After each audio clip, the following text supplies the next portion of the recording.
Assalamualaikum warahmatullahi wabarakatuh. Alhamdulillahirabbil alamin. Alhamdulillahirrahimir rahmanil karimil mannan. Dzul judi wal 'ata'i wal ihsan. Wassalatu wassalamu ala sayyidina Muhammadin sayyidi waladi Adnan. Al-hadiri ma'a man shalla alaihi fi kulli zamanin wa makan. Wa ala alihi wa sahbihi wattabi'ina lahum bi ihsan fi kulli an ila yaumi wad'il mizan. Subhanaka la ilma lana illa ma 'allamtana innaka antal alimul hakim wa tub 'alaina innaka antat tawwabur rahim. Allahumma ya fattah ya alim ya fattah ya alim ya fattah ya alim iftah 'alaina fathan qariba ya arhamar rahimin. Allahumma la sahla illa ma ja'altahu sahla wa anta taj'alul hazana idza syi'ta sahla. Allahumma sahhil lana hifdzal 'ulum wa hab lana wasi'atil fuhum bi jahi nabiyyikal ma'sum sallallahu alaihi wasallam. Allahumma inna nas'aluka al-'ilma ladunni wal mashraba as-safi al-haniya wa hab ya ghani. Wa na'udzu bika Allahumma min 'ilmin la yanfa' wa qalbin la yakhsha' wa 'amalin la yurfa' wa 'ainin la tadma' wa nafsin la tashba' wa da'watin la yustajabu laha bi rahmatika ya arhamar rahimin ya arhamar rahimin ya arhamar rahimin. Nawayna at-ta'alluma wat ta'lim wa tadhakkur wa tadhkir wa naf'a wal intifa' wal ifada wal istifadah wal hath 'ala tamassuki bi kitabillah wa sunnati rasulillah wad du'a ila al-huda wad dalalata 'ala al-khair ibtigha'a wajhillah wa mardatihi wa qurbihi wa thawabihi subhanahu wa ta'ala. Nawayna ma bihi aslafuna salihun, nawayna ma ahata bihi ilmu Allah ta'ala min husnin niyat. Alhamdulillah, senantiasa puja dan puji syukur kita haturkan kehadirat Allah subhanahu wa ta'ala atas segala limpahan karunia hidayah dan inayah dan taufik kepada kita semua, hingga alhamdulillah kembali dalam kajian mingguan malam Kamis, dan di sini kita bersama untuk berusaha memahami ma'ani kalamillah, makna kalamullah subhanahu wa ta'ala, memulai dengan surat-surat yang biasa kita baca dari Al-Fatihah, kemudian Qisarus Suwar, surat-surat yang pendek. Harapan kita semoga insyaallah kita bisa meresapi dan merenungi makna yang tersimpan di balik kalamullah ini, karena di sini terdapat semua ilmu, ikhwan. Semua ilmu itu ada di Al-Qur'an. Bagaikan samudra yang sangatlah luas, yang mana semua ilmu itu bercabang darinya. Semua ilmu bagaikan sungai-sungai yang tercabang dari samudra yang luas ini. Ala innahul bahrul muhyitu wa ghairuhu minal kutubi anharun tumaddu minal bahri, kata Imam Haddad. Al-Quran bagaikan samudra yang sangatlah luas, yang mana kitab-kitab yang lainnya, ilmu-ilmu yang lainnya bagaikan sungai yang terpancar dari samudra yang luas itu. Dan juga subhanallah, di sini insyaallah seperti biasa, seperti yang kita mulai minggu lalu, setelah kita mengkaji tafsir, kita berziarah dan membaca doa khatam Quran, ya kan?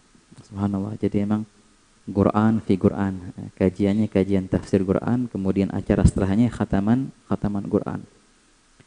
Biasanya di sana Sayyidil Habib kalau khataman Quran pagi-pagi hari Kamis itu, kadang-kadang Sayyidil Habib ngasih nasihat-nasihat pendek sebelum khataman Quran. Di antara nasihat Sayyidil Habib bahwasanya ketika kita membaca Al-Quran, kita renungi dan kita resapi dan kita hadirkan seakan-akan kita mendengarnya dari Allah Subhanahu wa taala, gitu. Itulah yang kita hadiri ketika kita membaca Al-Quran. Nah, makanya berkata Sayyidina Ja'far As-Sadiq, katanya, aku senantiasa berbicara dengan Allah. Bila mana aku mau mengutarakan apa yang aku mau bicarakan, maka aku sholat bermunajat. Dan bila mana aku mau mendengar jawaban Allah atas problemku, atas masalahku, maka aku membuka Al-Qur'an. Disitulah aku menemukan jawaban Allah Subhanahu wa taala. Nah, begitu ya, ikhwan. Nah, dan juga Sayyidil Habib berpesan persis seperti yang kita bahas dalam beberapa pekan lalu, ihdinas siratal mustaqim, hidayah, perihal tentang hidayah, ikhwan, yang mana setiap di antara kita perlu dan senantiasa memerlukan hidayah itu. Pun para solehin masih perlu mereka hidayah. Iya. Para anbiya dan mugarrabin pun masih perlu mereka al-hidayah itu. Apalagi kita senantiasa kita minta hidayah dari Allah Ta'ala, karena yang namanya iman itu naik dan turun, ya enggak? Warujjihat ziyadatul imani bima tazidu ta'atul insani wa naqsuhu bi naqsiha. Wa qila la khulfa kadza nugila. Nah, di antara hal-hal yang menambahkan iman kita adalah Al-Qur'an. Adalah baca Al-Qur'an, begitu. Allah Ta'ala berfirman kan, wa idza tuliyat 'alaihim ayatuhu zadatuhum imana. Itulah alamannya seorang mukmin, bila mana dibacakan di hadapannya ayat suci Al-Qur'an, maka otomatis imannya akan nambah. Nah, itu alamatnya seorang mukmin tuh. Dan hadza mujarrab, ikhwan. Hadza mujarrab. Kalau ente lagi sumpek baca Quran, pasti hilang sumpek ente. Nah, sempat juga ditanyakan ya kan oleh kepada Syekh Muhammad Said Ramadan Al-Buti beberapa perihal syubhat tentang Islam, problem-problem tentang Islam yang disebarkan oleh orang-orang ateis atau liberalis segala macam. Gimana cara jawabnya ini? Memang beliau, masya Allah, beliau pakar dalam menjawab itu. Ya, beliau banyak karangan, silsilah yang beliau karang itu tentang masyakil Islam, hadhihi mushkilatuna. Dan juga kitab yang ajib beliau karang namanya Yughalitunaka idh yaqulun. Hadza ajib jiddan kitab itu. Ala kulli hal, ketika beliau mendengar pertanyaan ini, beliau enggak jawab dengan jawaban yang logika. Enggak. Beliau jawab begini, hai para pemuda, semua soal yang kalian tanyakan ini tentang problematika Islam ataupun yang lain sebagainya, aku jamin kalian akan terjawab sendiri pertanyaan itu. Bisa kalian jawab sendiri. Kuncinya satu. Kalau kalian baca Al-Quran dengan tadabbur dan memahaminya, aku jamin tidaklah engkau khatam sampai surat Qul a'udzu birabbin nas, melainkan sudah terjawab semua persoalan-persoalan yang ada di hatimu itu. Nah gitu ya kawan. Makin jauh kita dari Al-Quran, makin banyak kita diserang. Diserang dari segi pemikiran, diserang dari hatinya makin gelap, makin sumpek. Bingung kalau seandainya ditanyakan tentang beberapa masalah mengenai Islam. Kenapa? Kurang belajar, ya betul. Tapi faktor yang paling asasnya adalah karena jauh dari Al-Quran. Gitu. Kalau dia dekat ke Al-Quran, itu kuat imannya, nggak bakal tergoncang dia dengan angin-angin, dengan badai, syubhat yang lain-lain. Dia bisa membentengi dirinya dan dia juga bisa menolong orang lain. Padahal cuma Al-Quran yang dia baca, karena di Al-Quran ada semuanya. Begitu ikhwan. Ya, penting sekali kita mempunyai hubungan yang erat dengan Al-Quran. Jangan sampai satu hari kita kosong dari wirid Al-Quran ya, walaupun selembar apa-apa deh. Gitu. Ya masya Allah ini ikhwan ngebagiin juzuk 30 juz dibagi 30 orang gitu contohnya, seminggu sekali khataman, atau sebagian membagikan kepada 20 orang tapi tiap hari baca per orang 1/4 juz, 2 halaman setengah. Enggak apa-apa ya, bareng-bareng kita khatam Quran begitu. Wa ala kulli hal, semoga Allah Ta'ala menguatkan hubungan kita dengan Al-Quran. La ilaha illallah. Al-Quran hadza ajib ya ikhwan. Ala kulli hal. Juga sebagai pesan sebelum kita masuk, ya, insya Allah beberapa hari lagi ikhwan kita akan meninggalkan bulan yang mulia ini, bulan Rabiul Awal. Ya, manfaatkanlah hari-hari terakhir ini. Banyak majelis maulid, banyak majelis salawat, hadiri sebisa mungkin. Juga di bagian rumah kita yang belum dibacakan sholawatan atau maulid, bacakan. Kalau di sana kan begitu. Nah, setiap sudut rumah itu dibacain sholawat ataupun maulid kalau bulan maulid ini. Pun di dapur. Nah, di dapur buat acara juga, acara kamar ini buat acara maulid, besoknya kamar ini, besoknya ruangan ini, besoknya ruangan ini. Dapur pun dibacain maulid. Masya Allah. Ini terang benderang jadi rumahnya salawatan semua. Begitu ya kawan. Lihat sudut mana di rumah kita yang belum dibacakan maulid ataupun salawat, bacakan maulid atau salawat. Mumpung masih ada beberapa hari ini yang tersisa. Begitu ya kawan. Terutama nanti di malam terakhir. Terutama nanti di malam terakhir bulan Rabiul Awal, malam yang luar biasa, malam terakhir itu. Pernah Sayyidul Habib ngasih nasihat. Waktu itu Sayyidul Habib hadir maulid di pojokan Mamarrot, tempat lewatnya Darul Mustafa. Subhanallah, padahal enggak ada rencana Habib mau hadir, tapi pas lihat anak-anak lagi baca maulid, akhirnya Habib duduk sama anak-anak. Di situ Habib kasih tausiah, ini malam terakhir. Ya. Sebagaimana kalau di Ramadan itu kan ada hadisnya. Ada hadisnya Allah Ta'ala mengampunkan hambanya di malam terakhir bulan Ramadan sebanyak yang telah Allah Ta'ala ampunkan dari awal bulan sampai akhir bulan. Tiap malam berapa orang-orang yang Allah Ta'ala ampunkan dosa-dosanya. Oke. Banyak itu, setiap malam banyak ikhwan. Tapi di akhir malam Allah Ta'ala bebaskan dari neraka dan Allah Ta'ala ampuni dosa-dosa hamba-hambanya sebanyak yang telah Allah Ta'ala bebaskan dari awal Ramadan sampai akhir Ramadan itu. Masya Allah, luar biasa. Akhir Ramadan ya. Makanya dinamakan apa? Malam setelahnya Lailatul Jaizah. Malam pembagian hadiah. Jaizah. Gitu.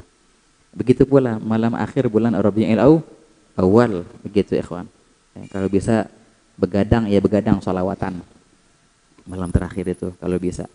Kalau enggak bisa ya paling enggak setelah Isya baca salawat yang banyak. Sebelum subuh juga baca salawat yang banyak. Antara kedua itu ya kawan.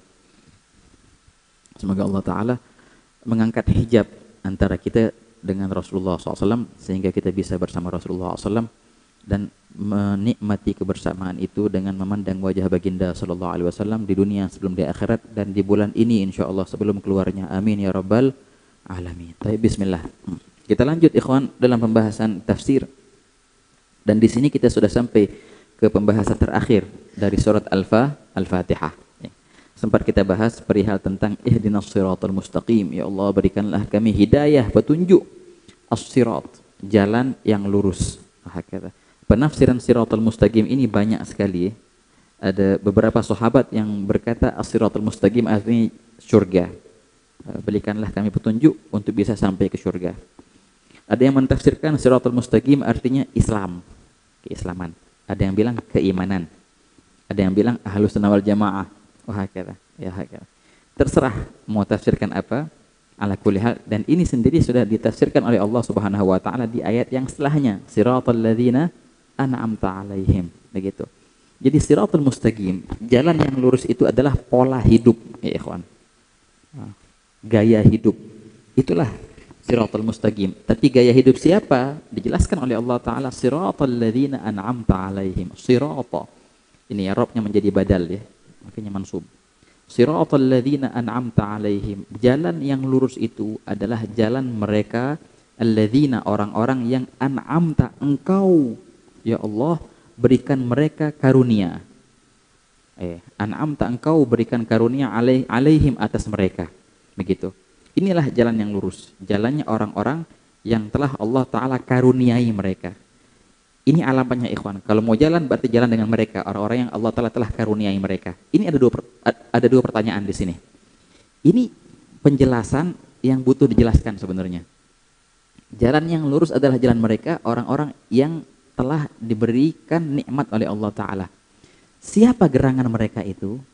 Soal pertama. Soal kedua, emang nikmat apa sih yang Allah Ta'ala kasih ke mereka? Sampai-sampai Allah Ta'ala menyebutkan, aku telah memberi nikmat kepada mereka ini. Berarti ada nikmat yang luar biasa yang mereka punya ini. Sampai-sampai Allah Ta'ala sebutkan di sini. Oke, untuk pertanyaan pertama, siapa gerangan mereka ini? Orang-orang yang Allah Ta'ala berikan nikmat kepada mereka. Nah ini ikhwan, ditafsirkan di ayat yang lain. Di ayat yang lain.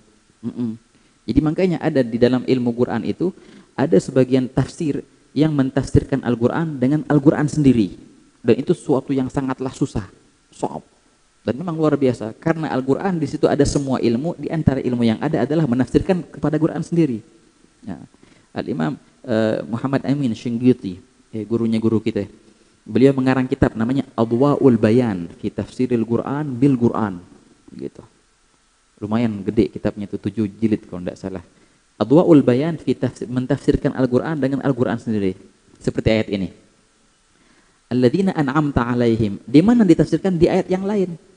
Fa'ulaika ma'alladzina an'amallahu alaihim minan nabiyyin wasiddiqin wasyuhada'i wassalihin wa hasuna ulaika rafiqa ila akhir al-ayah. Nah itu di sono tafsirnya.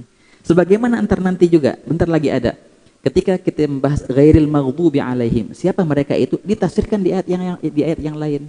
Juga waladhdallin, siapa waladhdallin itu ditafsirkan juga di ayat yang lain. Nah, begitu kalau seorang ulama sudah melihat Al-Qur'an seakan-akan satu lembar, dia tahu, dia paham, mengkaitkan ayat ini oh berarti sini nih. Ayat ini berarti ke sini nih pulangnya. Ini maksudnya di mana? Ada di ayat sono, begitu. Ada namanya ayat yang am, yang perlu ditakhsiskan dengan ayat yang lain. Ada ayat yang mutlak, perlu ditajidkan dengan ayat yang lain. Begitu. Inilah pola mujtahid. Pola orang yang mujtahid yang bisa mengambil hukum dari Al-Quran. Ya, makanya nggak sembarang orang ketika mewah-wahkan hukum langsung aku ambil dari Al-Quran. Betul, semua hukum pasti bersumber dari Al-Quran dan hadis. Tapi omongan ini indah tapi bahaya. Oh, nggak butuh lagi madhab, nggak butuh lagi madhab ini. Madhabku adalah Al-Quran dan hadis, iya kan? Keren nggak omongannya? Keren banget. Tapi sangat ngawur itu sebenarnya. Loh kok bisa ngawur? Bener. Ketika dia merujuk ke Al-Quran, inti merujuk ke Al-Quran dengan alat apa? Dengan pemahaman siapa? Pemahamanmu. Apakah engkau sudah menguasai pola Al-Quran tadi sekiranya bisa mentafsirkan ayat dengan ayat yang lain, mengetahui yang mana ayat yang am yang perlu ditakhsiskan, mana ayat yang khas. Ada ayat-ayat yang mansukh yang sudah dihapus hukumnya, ada banyak. Main ambil hukum aja dari Al-Quran. Perlu ada alat-alat yang ente perlukan untuk bisa mengambil hukum dari Al-Quran. Pun begitu pula dengan hadis. Nggak sembarang main comot hadis aja. Oh ini hadis ada di Bukhari, tahu-taunya hadis mansukh, nggak bisa diamalkan. Tahu-taunya hadis am yang ada takhsisnya di hadis yang lain. Nah, nggak bisa begitu ya ikhwan. Makanya perkataan yang benar sebenarnya tapi disalahgunakan perkataan itu. Semua hukum kembali ke Al-Quran dan hadis. Betul. Ya sudah, kita nggak butuh madhab-madhaban, langsung aja ke Quran sama hadis. Ya kalau ente kayak Imam Syafi'i silahkan kayak gitu. Yang sudah sempurna alat-alatnya, begitu. Sudah Masya Allah ilmu usulnya keren. Wah sudah terbiasa melihat Al-Quran kayak satu halaman besar, melihat hadis kayak satu halaman juga, jadi bisa bisa menyambungkan ayat dengan yang lain dan hadis dengan yang lain. Kalau begitu, silahkan mengambil hukum dari Al-Quran dan dari hadis dengan pemahamanmu yang sudah sempurna alatnya. Tapi kalau seandainya pemahaman kita belum sempurna alatnya, bahaya kalau begitu ngambil hukum dari Al-Quran ataupun dari hadis. Nah oleh karena itu sama aja. Aneh mengambil Quran dengan pemahaman aneh sendiri. Sama aneh ngambil hukum dari Al-Quran dengan pemahamannya Imam Syafi'i contohnya. Dengan pemahamannya Imam Abu Hanifah. Semua itu pola pemahaman ya ikhwan. Pola pemahaman. Begitu. Pemahaman siapa yang lebih sempurna? Pemahamanmu atau pemahaman Imam Syafi'i? Ya jelas, pemahaman Imam Syafi'i. Nah oleh karena itu ada di sini madhab namanya. Madhab Syafi'i lah, madhab Hanafi lah, madhab Hambali.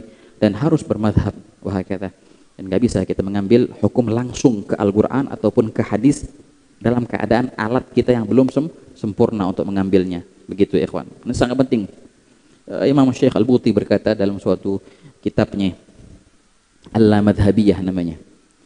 Al-Madhabiyah akhtar bid'ah tuhaddid syariah al-islamiyah. Ketika orang mengaku tidak bermadhab, itulah bid'ah yang paling berbahaya untuk agama Islam. Bid'ah, iya bid'ah. Tidak bermadhab itu bid'ah, kata Imam Al-Buti. Beliau umpamakan ketika engkau melihat air yang dimasak di atas wajan dan di bawahnya ada api. Lama-lama jadi apaan tuh? Ngering, lama-lama akhirnya habis airnya sama sekali. Begitu pula agamanya orang yang tidak bermadhab. Makin lama makin mengikis sampai habis. Karena dia bisa menggunakan pemahamannya semaunya dan bisa mentafsirkan Al-Quran dengan yang sesuai yang dia inginkan, sesuai dengan hawa nafsunya, mengambil hadis sesuai dengan hawa nafsunya, ya kan? Nggak beragama lama-lama akhirnya. Na'udzubillah min dzalik. Begitu ikhwan. Ini apa ceritanya kok kesini kita pembahasannya? Iya, ala kulli hal. Ihdinas siratal mustaqim. Perihal tentang tafsir Quran dengan Al-Quran. Jadi ada ilmu namanya ilmu mentafsirkan Al-Quran dengan Al-Quran sendiri. Seperti ini. Jalan mereka orang-orang yang Allah Ta'ala berikan kenikmatan. Siapa mereka itu? Ditafsirkan. Mereka itu kembalinya kemana? Ke faulaika ma'alladzina an'amallahu alaihi. Barang siapa yang mentaati Allah dan Rasulnya, maka dia akan bersama orang-orang yang telah Allah beri kenikmatan. Ini sama di sini. Allah beri kenikmatan kepada mereka, Allah beri kenikmatan kepada mereka. Tapi di ayat yang kedua Allah Ta'ala jelaskan siapa mereka itu. Minan nabiyyin 1, wassiddiqin 2, wasyuhada 3, wassalihin 4. Nah inilah orang-orang yang dimaksud di ayat ini. 4 golongan. Kalau mau jalan yang benar, kalau mau gaya hidup yang benar, maka tirulah mereka yang 4 itu. Pertama para anbiya dan mursalin, an-nabiyyin. Yang kedua as-siddiqin. Oh, ini pembahasan yang luar biasa panjang masalah as-siddiqin. Apa arti as-siddiqin? As-siddiq itu ikhwan, ini sighah mubalaghah daripada shadiq. Shadiq artinya orang yang jujur. Siddiq orang yang sangat jujur. Bukan cuma jujur dalam perkataan, jujur dalam perbuatan, jujur dalam niat, jujur dalam tekad. Siddiq itu namanya. Dalam riwayat as-sidq sayfun la yudha ala syai'in illa gaddah. Kejujuran. Kalau kita tafsirkan dengan kejujuran mungkin langsung orang kebayangnya jujur dalam lisan. Padahal enggak, ini lebih umum dari lisan saja. Oleh karena itu banyak di antara ulama kita mentafsirkan kesungguhan. Sungguh-sungguh benar-benar tekadnya gitu. Tekad yang kuat itu artinya sidq. Kesungguhan itu, kejujuran, kesungguhan itu bagaikan saif, bagaikan pedang yang sangat tajam, yang tidak diletakkan kepada apapun kecuali dia bisa memotongnya, katanya. Ruya hadza an Sayyidina Ali karramallahu wajhah. Begitulah perihal kejujuran ikhwan. Oh, hadza sidq namanya. Oleh karena itu di surga nanti karena ini derajat yang sangat tinggi. Sampai-sampai Allah Ta'ala menamakan kursi-kursi itu namanya kursi sidq. Maga'adi sidq inda malikin mugtadir. Maga'adi sidq, kursi sidq. Di mana? Di surga. Iya, di surga di mananya? Inda malik, di sisiku kata Allah Ta'ala.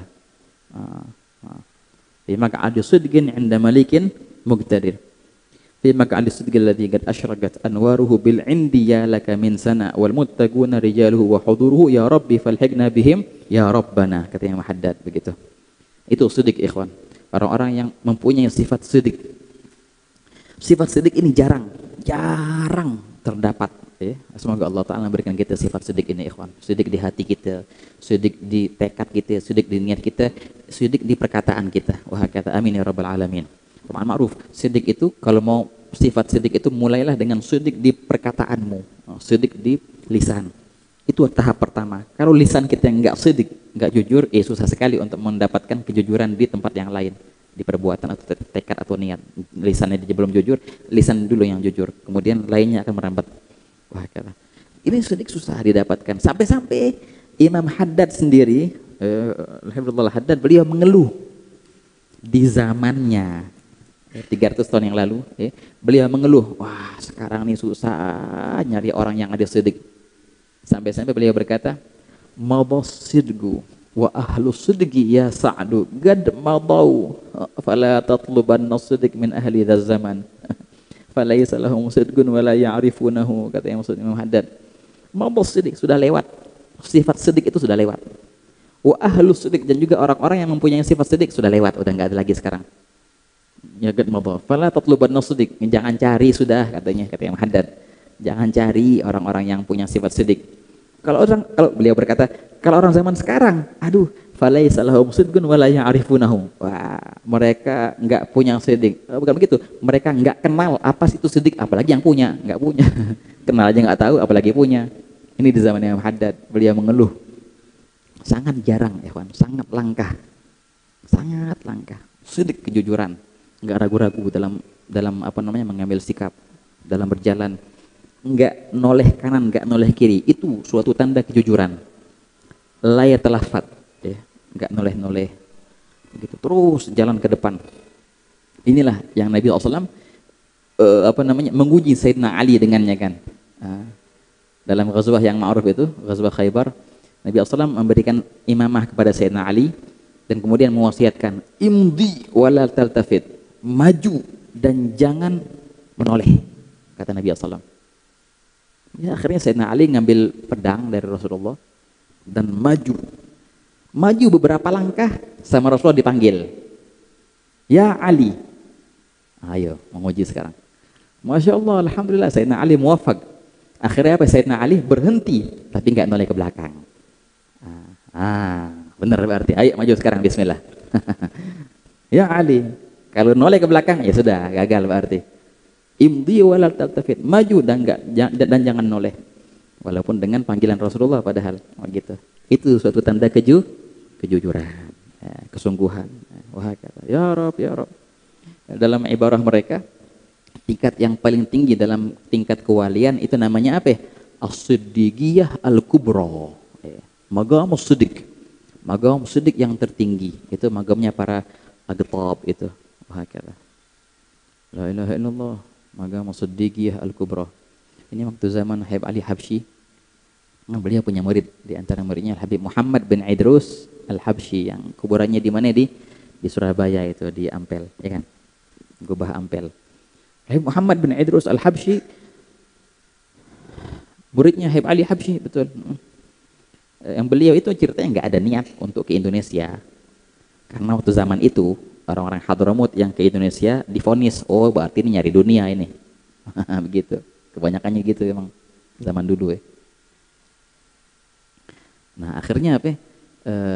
Orang pada ke Jawa, kalau bahasanya kan ke Jawa, orang pada ke Jawa. Habib Muhammad bin Idrus nggak ada niat sama sekali untuk ke Jawa. Insya Allah khair, beliau tetap mau belajar sama Habib Ali. Tapi Habib Ali yang memerintahkan, ente Muhammad bin Idrus pergi ke Jawa, dakwah, untuk berdakwah. Nah, sampai-sampai Habib Ali bilang kayak gini, orang-orang pada ke Jawa nyari dunia, dan mereka mendapatkan dunia di Jawa katanya. Tapi ini Muhammad bin Idrus pergi ke Jawa, dia bakal mendapatkan tingkat As-Siddiqiyah Al-Kubra di Jawa nanti. Begitu, dijamin sama gurunya. Udah ente ke sono. Jangan nyari dunia, tenang aja. Nyari agama ente di sono, nyari din, nyari Allah di sono. Ente bakal dapat tingkat yang tinggi itu di sono. Ntar. Nah, akhirnya beliau ke Jawa akhirnya. Mulai dari Palembang, akhirnya beliau tinggal lama di Purwakarta, sempat juga di Bogor, akhirnya beliau akhir cerita di Surabaya. Ala kulli hal di Bondowoso juga pernah.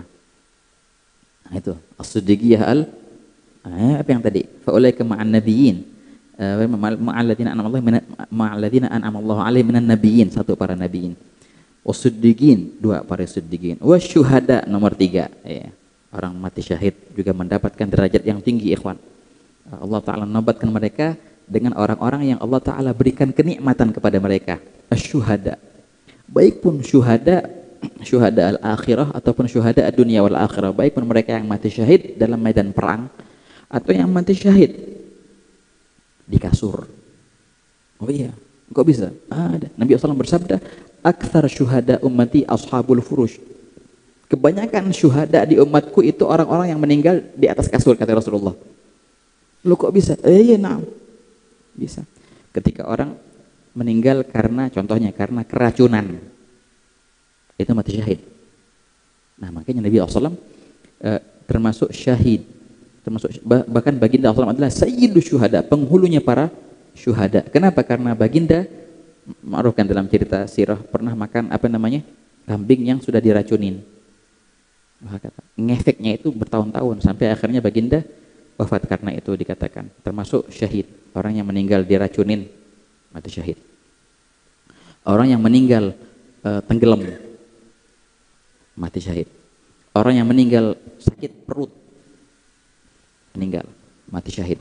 Perempuan yang meninggal karena melahirkan juga mati syahid. Pelajar ilmu yang meninggal dalam keadaan menuntut ilmu juga mati syahid. Oh, yang ajibnya lagi ketika orang bekerja demi menghidupkan keluarganya, kemudian dia meninggal ketika dia bekerja pun juga mati syahid, ikhwan. Makanya jangan pandang orang yang bekerja dunia itu, masya Allah, yang penting niat. Ketika engkau bekerja dunia, bukan niatmu untuk mencari dunia, tapi niatmu adalah menghidupi keluarga, menjauhkan diri dari kehinaan minta-minta. Nah ini berarti orang dalam ibadah, kata Rasulullah SAW. Fahuwa fi sabilillah. Kalau meninggal mati syahid dia. Begitu. Wasyuhada, yang terakhir wassalihin. Orang-orang yang soleh, itulah orang-orang yang soleh yang keempat tuh. Orang soleh juga dinobatkan sebagai orang-orang yang Allah Ta'ala berikan kenikmatan kepada mereka. Ala kulli hal. Nah inilah 4 golongan yang Allah sendiri nobatkan, ini aku telah berikan kenikmatan kepada mereka. Ini pertanyaan pertama terjawab berarti. Jadi siapa mereka orang-orang yang Allah telah beri kenikmatan? Siratal ladzina an'amta alaihim, jawabannya adalah 4. Anbiya, siddiqin, syuhada, dan solehin. Pertanyaan kedua, emang nikmat apa sih yang Allah Ta'ala berikan kepada mereka? Sampai-sampai Allah Ta'ala sendiri yang menaskan, nih aku berikan nikmat kepada mereka. Banyak versi ulama ikhwan menyebutkan nikmat ini, nikmat itu. Tapi yang ajib di sini kita dengar dari Sayyidil Habib Umar. Ketika Sayyidil Habib mentafsirkan ini ayat, tahu nggak nikmat apa yang Allah Ta'ala berikan mereka khususiyah? Kenikmatan yang Allah Ta'ala berikan ke mereka adalah kenikmatan diangkatnya hijab penutup dari mereka. Itulah kenikmatan. Kenikmatan diangkatnya hijab antara mereka dan Allah Ta'ala. Sudah nggak ada lagi hijab antara mereka dengan Allah Ta'ala. Itulah perihal para nabiin, nggak ada lagi hijab. Perihal para siddiqin, nggak ada lagi hijab. Perihal syuhada, meninggal mati syahid, sudah diangkat hijabnya. Juga perihal kaum sholihin. Nah, jadi pengangkatan hijab itu suatu nikmat, betul, dan nikmat yang paling besar. Ketika diangkat hijab antaramu dan Allah, ketika diangkat hijab antaramu dengan Rasulullah, oh, itu nikmat itu. Apa arti hijab? Hijab artinya penutup, tirai, sekat. Ketika diangkat semua itu, langsung tek. Nah, ketika itulah kenikmatan yang sangat besar, ikhwan. Karena hakikat daripada hijab itu adalah azab, ya kan? Oh, hakikat daripada hijab itu adalah azab, ikhwan. Sebagian kaum sholihin sampai berkata begini, ya Rabb, mahma tu'adzibni fala tu'adzibni bidullil hijab. Ya Allah, terserah engkau mau mengazabku dengan apa, tapi kalau bisa ya Allah, aku mohon jangan azabku dengan hijab. Jangan azab aku dengan adanya sekat antara aku dan engkau. Itu sudah azab yang luar biasa. Terserah mau diapain. Diambil hartanya, diambil keluarganya. Tapi kalau hijab jangan, gak kuat kalau dihijab. Wah, makanya di antara qasidahnya Habib Ali Habsyi beliau berkata, hujibu wa hasbuhumul hijabu azabu. Ya laitahum sami'un nida fa ajabu. Mereka telah dihijab, kata Habib Ali, orang-orang itu maksiat. Mereka telah dihijab dan cukup hijab itu suatu azab bagi mereka. La ilaha illallah. Imam Haddad berkata dalam hikamnya, banyak ketika orang jatuh ke maksiat, dia mengira azabnya nanti di akhirat. Saya bilang, kebanyakan maksiat itu azabnya di dunia. Di antara azabnya sekarang ini nih, kemaksiatanmu itu adalah azab bagimu sekarang. Ketika engkau bermaksiat Allah Ta'ala, ya sudah, tutupmu darinya. Allah Ta'ala berikan sekat antaramu dengannya. Itu suatu azab. Allah Ta'ala biarkanmu untuk jatuh ke maksiat. Suatu azab itu. Makanya ada seorang dahulu di cerita Bani Israel, ada seorang orang soleh, orang baik, Masya Allah alaih, yang ibadahnya bagus, munajahnya bagus. Suatu hari dia jatuh ke maksiat. Dan dia belum taubat dari maksiat itu. Nah, dia belum taubat. Dia sudah menunggu nih, ya Allah, ntar ada azab apa ya ntar? Ditungguin sama dia, tapi nggak ada azab sama sekali. Ya. Penasaran dia nih, berhari-hari sudah nggak ada azab. Soalnya begitu, umat-umat zaman dulu ya ikhwan, wah kesian. Yang maksiat langsung diazab sama Allah Ta'ala. Kalau kita enggak, Masya Allah, berkat Rasulullah SAW. Kita maksiat, taubat langsung dihapus dosanya. Kalau umat dulu enggak langsung diazab sama Allah Ta'ala. Nah akhirnya nih orang berhari-hari dia menunggu azab dari Allah tapi enggak ada azabnya. Mana dia azabnya? Akhirnya dia ngomong ke seorang nabi di zaman itu, ya fulan, ya Nabi Allah, sungguh aku telah jatuh ke maksiat. Namun sampai sekarang aku belum mendapatkan azab dari Allah Ta'ala. Bagaimana perihal ini? Akhirnya Nabi itu bermunajat kepada Allah, ya Allah, fulan bin fulan hambamu. Dia berkata begini. Dia katanya jatuh ke maksiat tapi belum ada azab yang engkau turunkan kepadanya. Dijawab oleh Allah Ta'ala. Allah Ta'ala mewahyukan kepada Nabi itu untuk menyampaikan kepada hamba itu, bilang sama dia, sungguh aku telah menjatuhkan azab yang perih baginya. Bukankah aku telah mencabut kelezatan munajat dari hatinya? Nah, kata Allah Ta'ala, bukankah aku telah mencabut kelezatan munajat kepadaku dari hatinya? Akhirnya itu Nabi itu ngabarin, Quran sini ada jawaban dari Allah Ta'ala. Apa jawabannya? Katanya Allah Ta'ala sudah ngasih enti azab yang perih. Apaan azabnya? Kata Allah, bukankah Allah sudah mencabut kelezatan munajat kepadanya darimu? Baru sadar dia. La ilaha illallah. Benar. Semenjak hari itu aku bermaksiat, ketika aku bangun malam, ketika aku beribadah, biasa-biasa aja. Yang tadinya ketika aku beribadah mendapatkan rasa manis di hati, rasa khusyuk, rasa tadallul, bisa netes air mata. Tapi semenjak aku jatuh ke maksiat itu sampai sekarang nggak ngerasain, hambar semua itu. Nah ini hijab namanya. Ini suatu adab. Gitu ikhwan. Makanya dalam hadis Nabi SAW bersabda, di antara alamat seorang hamba yang syagi, ya, di antara alamat seorang hamba yang syagi, yang celaka, apa? Jumudul ain, matanya kering. Matanya, kekeringan mata itu menandakan kecelakaan, apa namanya, kebinasaan di hari kiamat. Gitu. Wah kebaliknya, kalau seandainya matanya sering menyucikan air mata, mudah nangis, nah itu tanda kebahagiaan di akhirat. Barang siapa yang sering menangis di dunia, maka matanya nggak akan nangis lagi di akhirat, begitu katanya. Tapi barang siapa yang di dunia nggak nangis, di akhiratnya bakal nangis terus, begitu ya kan. La ilaha illallah. Na'udzubillah minal hijab. Semoga Allah telah jauhkan kita dari hijab ya ikhwan. Allah Ta'ala angkat semua hijab antara kita dengan Allah. Allah Ta'ala angkat semua hijab antara kita dengan Rasulullah SAW. Hakikatnya hijab itu bahaya. Dan sebenarnya hijab itu, tirai itu atau sekat itu, kita sendiri yang membuat padahal. Ya enggak? La ilaha illallah. Sebagian para arifin dalam munajahnya, gal subhanaka ya Rabb, maha suci engkau ya Allah. Saking dekatnya engkau kepada hamba-hambamu sehingga mereka hamba-hambamu tidak bisa menyaksikanmu karena dekatnya. Begitu. Allah Ta'ala dekat dengan hamba-hambanya. Namun hambanya itu sendiri yang membuat sekat-sekat antara dia dan Allah Ta'ala.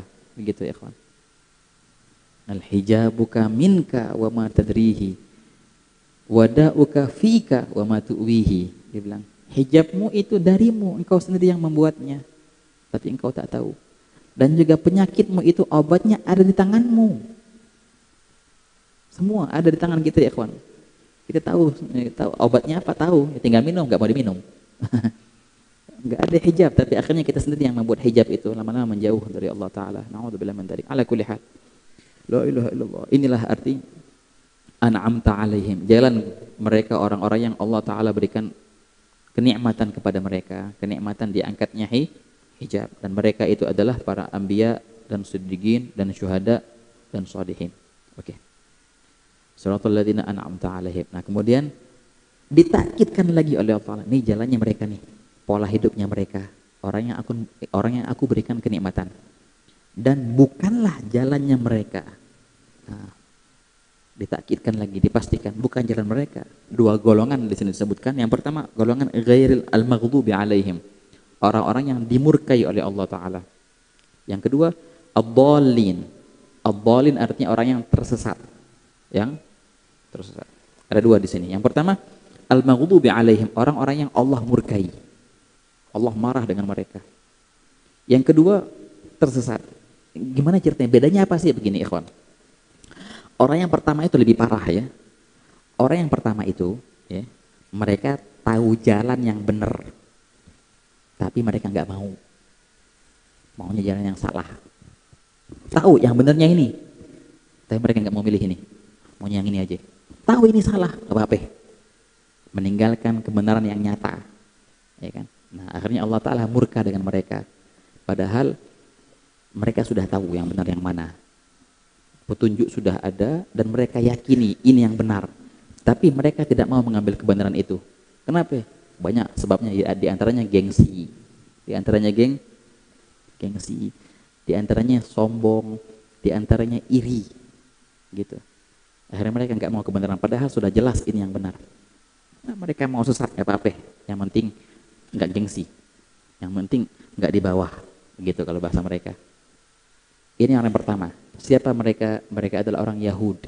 Orang Yahudi dimaksud di sini. Wah, kata. Kok bisa Yahudi? Gimana ceritanya? Nah, di sini ikhwan, Nabi SAW sendiri yang mentafsirkan. Ghairil maghdubi alaihim. Baginda bersabda al-Yahud. Mereka adalah Yahud. Dan ini juga kita bisa ambil tafsirin dari Al-Quran. Ketika Allah Ta'ala menceritakan orang-orang Yahudi, Allah berfirman, faba'u bighadabin ala ghadab. Wahakala. Faba'u bighadabin ala ghadab. Dan mereka artinya orang-orang yang benar-benar Allah Ta'ala murkai. Kenapa? Karena mereka sudah tahu jalan yang benar. Mereka tahu baginda adalah Rasulullah. Sifat-sifatnya sudah tertera semua di kitab mereka. Dan mereka sudah dipesankan oleh pendahulu mereka, bahwasanya di kota ini akan diutus Nabi akhir zaman. Kalau seandainya Nabi itu datang, maka jangan sampai ada orang yang mendahului kalian untuk beriman kepada Nabi itu. Tapi akhirnya pas Rasulullah SAW datang, mereka mengingkari. Padahal mereka tahu persis ini adalah Nabi akhir zaman. Allah Ta'ala menceritakan, mereka mengenali Nabi Muhammad sebagaimana mereka mengenali anak mereka. Aneh tahu anak aneh, tahu kenal jelas. Begitu pula mereka meyakini Nabi Muhammad adalah Nabi. Mereka tahu ini yang benar. Tapi apa? Tapi gengsi. Kok gengsi? Karena bukan dari Bani Israel. Nah, muskilah. Bani Israel itu mereka menobatkan diri mereka paling utama, paling afdol. Kenapa? Karena mereka dari zuriat Nabi Ishaq bin Ibrahim. Sedangkan Nabi Muhammad dari zuriat siapa? Ismail. Ishaq sama Ismail kakak beradik. Ishaq punya anak siapa? Ya'qub. Nah, Ya'qub punya anak berapa? 12. Nah, 12 itu asbab namanya. Di antaranya Nabi Yusuf, Binyamin, Lawi, Yahuda. Nah, disitulah namanya kata Yahudi diambil daripada kata Yahuda, salah satu anaknya Nabi Ya'qub, saudaranya Nabi Yusuf itu dalam cerita yang ma'ruf. Nah, apa namanya? Nah, semua nabi-nabi setelah Nabi Ismail itu semuanya dari kalangan mereka semua. Semua nabi yang setelah mereka itu, Nabi Musa, Nabi Harun, terus Nabi Zakaria, Nabi Yahya, sampai akhirnya Nabi Isa, semua dari kalangan Bani Israel. Dan kalimat Israel itu ikhwan, kalimat Israel itu adalah nama samarannya Nabi Ya'qub. Nabi Ya'qub dinamakan juga dengan Israel. Makanya Bani artinya anak-anaknya Nabi Ya'qub. Itu yang 12 itu. Dari situlah turun Bani Israel. Kalimat Yahud itu diambil daripada kalimat Yahuda, salah satu saudaranya mereka. Yang 12 itu. La ilaha illallah. Nah, mereka meyakini Nabi akhir zaman pun pasti dari kita. Tahu-taunya kagak. Bukan dari golongan Bani Israel, bahkan bukan dari golongan anaknya Nabi Ishak, anaknya Nabi Ismail. Mereka menganggap keturunan Nabi Ismail itu di bawah mereka. Lish, kenapa? Begini ceritanya. Nabi Allah Ishaq alaihissalam itu namanya anaknya Nabi Ibrahim kan, betul. Siapa ibunya? Sarah. Sarah. Sedangkan Nabi Ismail, siapa ibunya? Hajar. Nah, kalau kita Siti Sarah sama Siti Hajar. Siti ini bahasa apa nih Siti ini? Bahasa Indonesia enggak, itu Siti itu diambil dari bahasa Arab, artinya sayyidati. Ini betul Siti. Kalau laki-laki Sidi, sayyidi. Sayyidi laki-laki, kalau perempuan sayyidati. Teringkas, ada Siti akhirnya. Siti Sarah sama Siti Hajar. Oke. Siti Sarah ini siapa? Ini ratu, ikhwan. Ratu kerajaan yang luar biasa Siti Sarah. Sedangkan Siti Hajar itu siapa? Katanya budak, katanya kan. Begitu. Dari segi apa namanya? Tingkatan aneh enggak tahu namanya bahasa siapa, tingkatan sosialnya gitu. Ya. Derajat sosialnya jauh antara Siti Sarah sama Siti Hajar. Akhirnya keturunannya Nabi Ishaq yang mana ibunya adalah ratu. Ya. Nabi Allah Yaqub kemudian yang 12 itu mereka menganggap kami lebih mulia. Kenapa? Karena ibu kami ratu. Lah ini ibunya budak hamba sahaya, jauh di bawah gitu. Ini pandangan mereka orang Yahudi. Makanya orang Yahudi menilai selain mereka itu down di bawah. Ini bahaya ikhwan, bahaya. Pun perihal nasab, ini kan kembali ke nasab. Coba lihat, akhirnya mereka Allah Ta'ala muliakan kaum Bani Israel itu. Luar biasa Allah Ta'ala muliakan. Tapi ketika mereka menolak kebenaran yang nyata, akhirnya Allah Ta'ala murka dengan mereka. Sempat Allah muliakan ketika mereka menolak kebenaran, gak mau, murka, benar-benar murka. Faba'u bi ghadabin ala ghadab. La ilaha illallah. Nah ini nih ikhwan, makanya perihal nasab itu, kalau seandainya engkau tidak mentauladani ya nasabmu yang mulia, maka bisa jadi nasab itu menjadi malapetaka untukmu. Dibilang wa hakadha thumma la taghtar bin nasabi la wala tagna bika na abi wattabi' fil hadi khaira nabi Ahmad al-hadi ila sanani, kata Imam Haddad.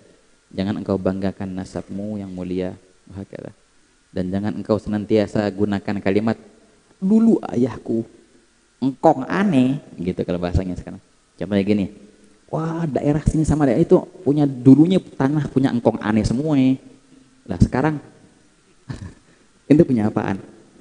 Habis gitu kalau bahasa gitu. Ente punya apaan? Nggak punya apa-apaan, rumah ngontrak. Tapi tetap aja engkong dulu, wah daerah ini punya engkong semua. Itu bisa diapain sekarang? Jadi cerita belaka, ya kan? Nah begitulah ceritanya. Abah aneh dulu wali, abah ente gimana? Iya makanya. Nah, wah kata. La ilaha illallah. Imam Muhammad al-Bagir berkata kepada anaknya Ja'far Shadiq, wahai walad, wahai anakku, ilmu itu indah. Namun bila mana ilmu itu ada padaku dan padamu, maka lebih indah. Wal jahlu gabih, walakin bi wa bak agbah. Kebodohan pun kemaksiatan itu buruk, dan bila mana ada pada diriku dan atau pada dirimu, maka akan menjadi lebih buruk. Gitu ya kawan. La ilaha illallah. Nah, jadi gitu ceritanya. Al-maghdubi alaihim. Yang akhir kali waladhdallin, orang-orang yang dhalin. Kalau dhalin apa ya? Dhalin itu orang yang sesat. Nah, ini mending. Kalau maghdubi alaihim tahu jalan yang benar, tahu, tapi mereka enggak mau. Kalau dhalin, mereka mencari kebenaran, tapi nyasar. Nah, itu namanya dhalin. Wahakala. Allah Ta'ala berfirman di Al-Quran, dhallu kathiran qad dhallu min qablu wa dhallu kathiran wa dhallu an sawa'is sabil. Ketika Allah Ta'ala membahas tentang Nasrani, orang-orang Nasara, mereka banyak sekali sesat dan senantiasa mereka sesat. Padahal kalau seandainya mereka mau jalan yang benar, gampang, tinggal ikutin ini, pasti engkau ketemu jalan yang benar. Tapi nggak mau, nyari sendiri. Yaudah nyari sendiri, nyasar mulu akhirnya, nggak bakal nemu. Itulah artinya orang yang ad-dhalin. Juga Nabi SAW mendafsirkan mereka adalah an-nasara. Wahakadha ikhwan. Nah, di sini sebenarnya ada pembahasan penting. Nah, kalau kita melihat apa namanya? Allah Ta'ala ketika membahas jalan yang lurus, Allah Ta'ala jalan yang lurus adalah perbuatan A, B, C. Enggak. Allah Ta'ala kaitkan dengan sosok orang-orang. Kalau yang mau jalan yang lurus, jalannya mereka. Bukan jalan yang lurus adalah jalan dengan mengamalkan satu, mengamalkan dua. Enggak. Langsung dikaitkan dengan zat, dengan figur. Jalannya mereka, Nabi, Siddiqin, Syuhada dan Sholihin. Dan bukan jalan mereka, orang Yahud atau Nasara atau yang lain yang tersesat yang lainnya. Ini penting sekali pembahasan ini tentang apa namanya. Makanya kalau mau jalannya nggak nyasar, maka jangan cuma ngambil teori, jangan cuma ngambil pelajaran dengan apa namanya baca sendiri. Enggak, ente harus melihat figur yang engkau tauladani di depanmu. Susah dan tidak bisa engkau sampai kepada Allah dengan usahamu sendiri. Engkau membutuhkan guru di sini, ya kan? Membutuhkan guru, membutuhkan suri tauladan yang engkau lihat di depanmu bagaimana dan engkau tiru dia. Nah, inilah jalannya mereka. Karena Allah Ta'ala ketika menjelaskan jalan yang lurus, Allah Ta'ala kaitkan dengan figur, bukan dengan amal. Nih jalan mereka. Oh, berarti penting. Ya, carilah guru yang benar, ikhwan. Dan tidak ada orang sampai kepada Allah Ta'ala tanpa guru. Nah, barang siapa yang nggak punya guru, maka gurunya adalah syaitan. Ya nggak punya guru, syaitan akhirnya gurunya. Gitu. Berusaha untuk memahami sendiri, ya kan? Subhanallah, alhamdulillah kita punya guru-guru yang mulia semua. Guru-guru yang bersanad sampai Rasulullah SAW yang tidak diragukan lagi sanadnya. Bukan sanad di ilmu sahaja, bukan sanad dalam pemahaman ilmu pun ada sanadnya. Bahkan sanad dalam mengamalkan suatu amal pun ada sanadnya, semua ada sanad. Nah, itulah ikhwan, ini luar biasa yang kita punya ini, apalagi di Nusantara Indonesia. Alhamdulillah, sanad itu sangat banyak. Dan pakar-pakar sanad itu sangat banyak. Ilmunya bersanad, dan tarbiyahnya pun bersanad. Nah, semoga Allah Ta'ala senantiasa menyertakan kita dengan mereka, orang-orang para anbiya dan para siddiqin.